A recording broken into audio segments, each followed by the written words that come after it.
Parce qu'après, moi, on va me demander des comptes plus tard. Vous savez, quand on va juger là-haut, en fonction de ceux, si après tu as un appel pastoral, eh bien, tu seras jugé plus durement que les autres. C'est ça qu'il faut comprendre aussi. Ah oui, plus durement. C'est-à-dire que s'il y a des choses que je laisse passer et je ne te dis pas certaines vérités, toi, peut-être que bon, on va te reprendre parce que tu as quand même ton cerveau pour réfléchir. Mais moi, on va me dire, ben attends, tu devais lui dire certaines choses, tu n'as pas. Mais Seigneur, j'avais peur, oui, mais de ne pas blesser. Il dit, ben voilà, tant pis pour toi. Et donc, je vais aussi écoper. Parce qu'en fait, pour chaque âme, non seulement le pasteur pour sa vie, il sera devant le tribunal de Christ pour sa propre vie et tout ça, sa vie de famille et tout ça, mais il sera aussi, on lui demandera compte pour chaque âme qu'il a conduit dans le Seigneur, baptisé, tout ça, ou enseigné.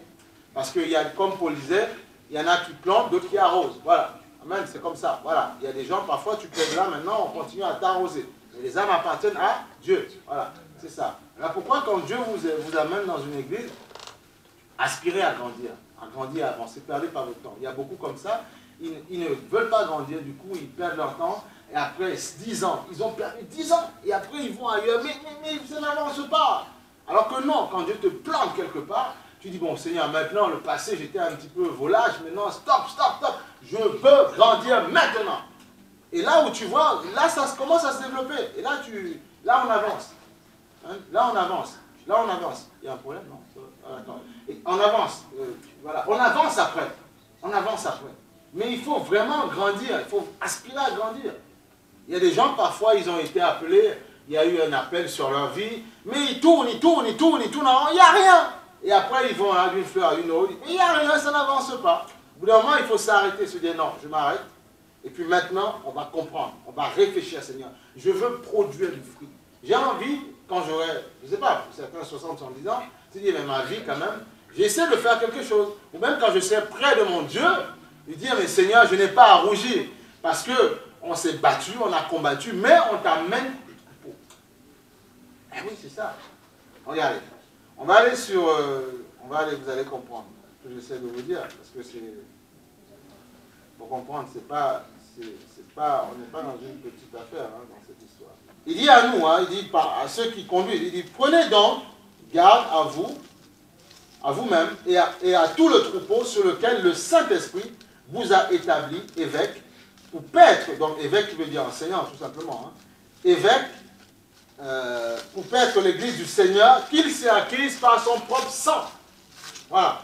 Donc tu es le peuple, tu es l'église de Dieu. Et il me confie une charge. Donc il dit, prenez garde. Voilà pourquoi on ne peut pas jouer avec cette histoire. Voilà pourquoi, souvent, il y a certaines vérités que je dois te dire. Sinon, je te tue sans le savoir. Et tu ne vas pas progresser. Prenez garde. Ça veut dire qu'on aura un jugement plus compliqué. Ben oui. 1 Pierre 5, 2, verset 3. 1 Pierre, chapitre 5, à partir du verset 2.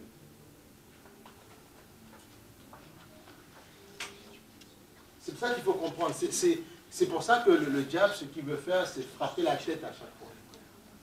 Quand on frappe la tête, le troupeau se disperse. Voilà. La même chose, même dans une maison, quand on frappe l'homme, le but c'est de détruire. Vous n'avez pas encore compris que, regardez, pourquoi l'homme a un problème. Le diable a un problème avec l'homme, en fait. Qu'on appelle la tête, képhale. Voilà, képhale en grec et tout ça. Il a un problème parce qu'il sait que s'il frappe l'homme, en fait, dans la maison, il va avoir un déséquilibre.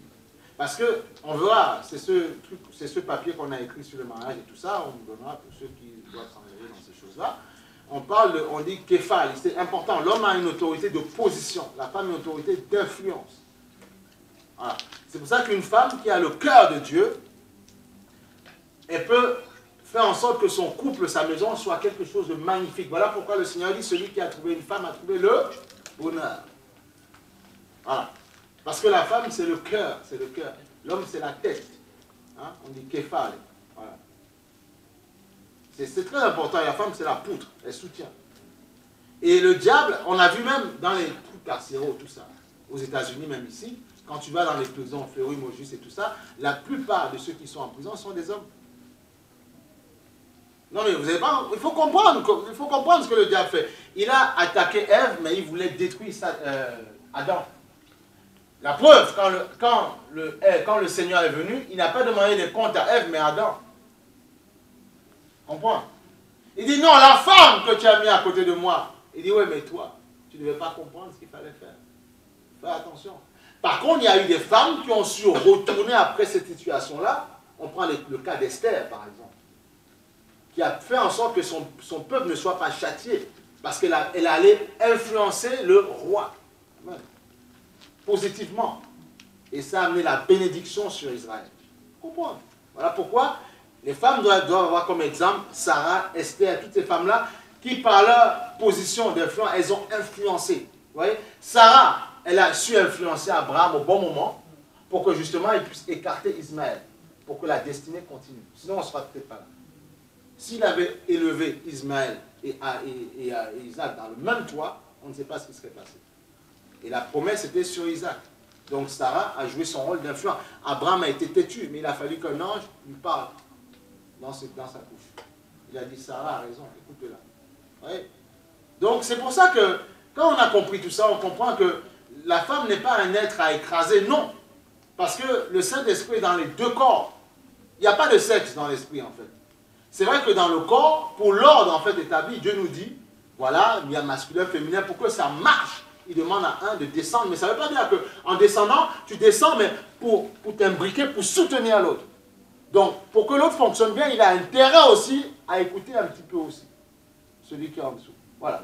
Sachant que lui, il amène la vision, celui qui est en haut. Vous voyez, donc on comprend, quand c'est mieux expliqué, il y a des choses à expliquer. On comprend parce qu'il y a des femmes, parfois, le mot, ça fait beaucoup, ça fait mal, tu vois.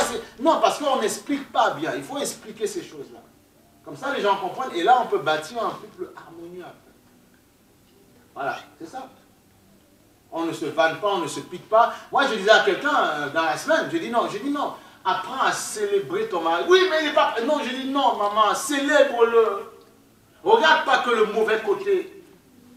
Et il va se dire en lui-même, mais en fait, je sais que je ne suis pas bien, je fais n'importe quoi. Et elle me dit que je suis bien. Du coup, il va être choqué. Et il va faire des efforts. Eh oui! J'en ai marre, je ne sais plus quoi faire. Je dis non, c'est pas comme ça. C'est calme. Supporte, prie. Je dis, mais tu as une bouche, exerce ta bouche. Le problème, c'est que nous n'exerçons pas notre bouche. Si tu trouves que cet homme ou cette femme est bizarre, mais tu pries, tu intercèdes. Tu dis, Seigneur, change son cœur. Change son cœur.